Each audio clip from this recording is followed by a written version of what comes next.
back to Practical Stoicism. I've got my meditations here. I've got my coffee. The sun is barely peeking over the horizon here in Denver, and today is a pretty special day for me. Today is the first day of my residency, as it were, at the Glassbox Media Network, and I'm excited. Me saying that isn't part of the deal, and neither is this.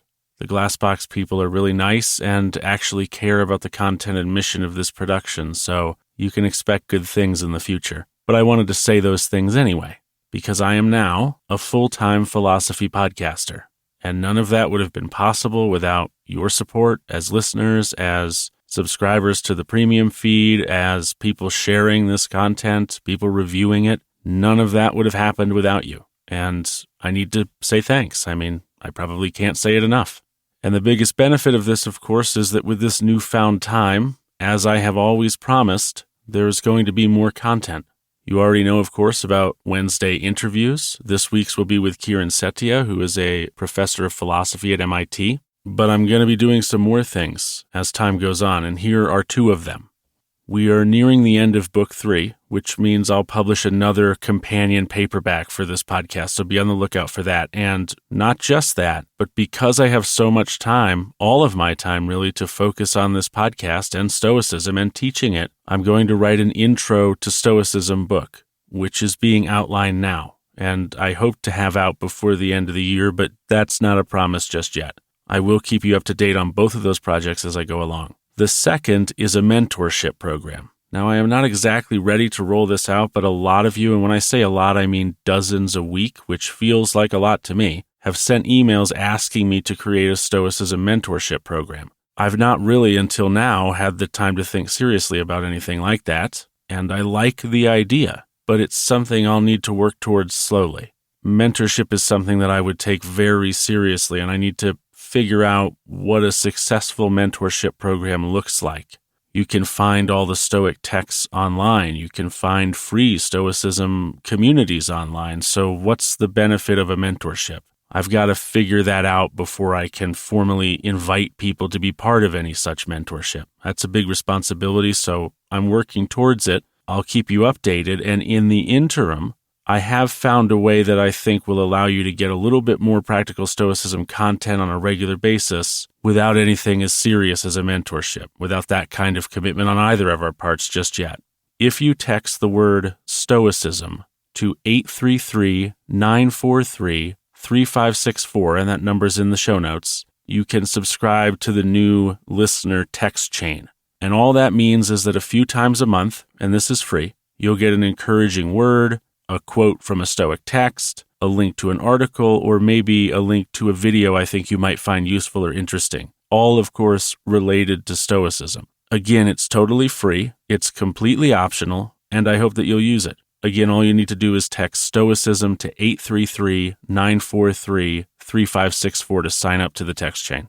Today's meditation is another, there have been a few recently, that will require us to look at another translation. It's short, it's to the point, but like most everything we've heard from Marcus so far, deeper than it looks. Meditation 15 of Book 3 reads as follows. They do not realize how much is included in stealing, sowing, buying, resting, seeing to business, not with the eyes, but another sort of sight. And that's it.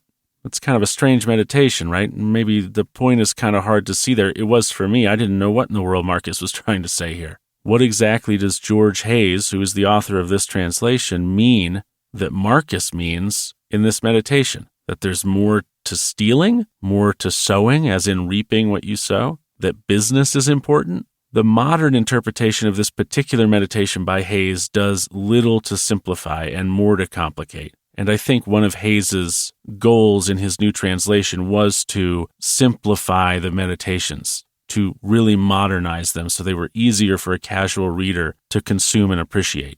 And that's an important role for anybody in the Stoicism space to play. It's, in fact, one of the reasons I started this podcast, right? I want people to be able to understand this stuff and not feel like it's an inaccessible, dated philosophy that has nothing to do with how we can live our lives today. So I'm not throwing shade at George Hays, but I am suggesting that this one maybe goes a little bit too far and we miss some of what's there.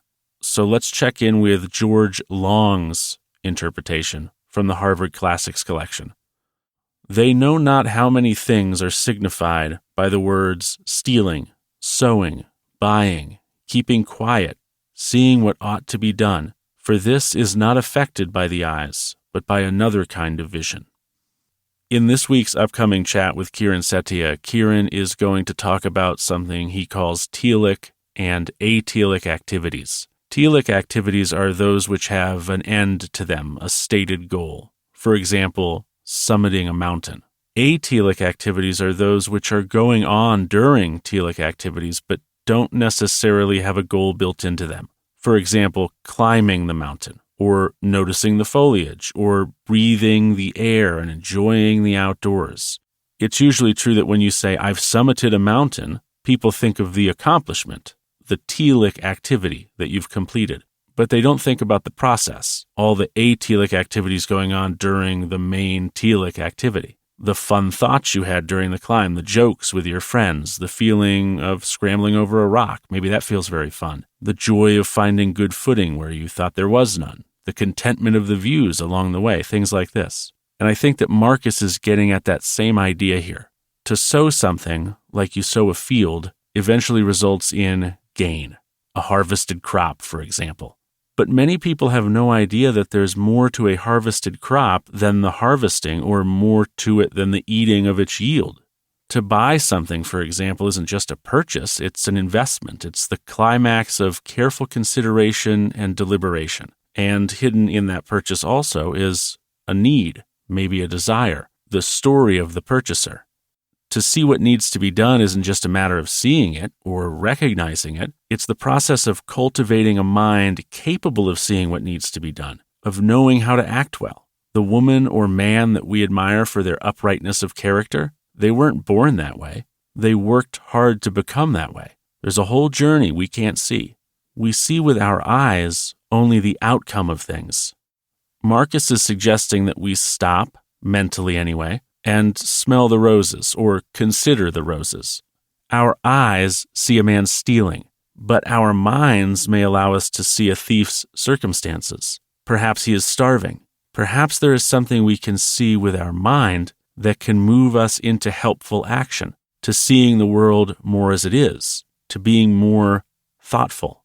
In short, don't believe that everything you see is everything there is to be seen. A good Stoic works to cultivate a mind capable of filling in the details that his or her eyes neglect. Thank you for listening this week. We've got one more meditation until we get to book 4, so expect another companion paperback soon. If you'd like to get rid of ads, there's a link in the show notes for you to do that. And if you'd like to join the new listener text chain, text the word Stoicism to 833-943-3564. Thanks again for listening. Enjoy the rest of your day. And until next time, take care.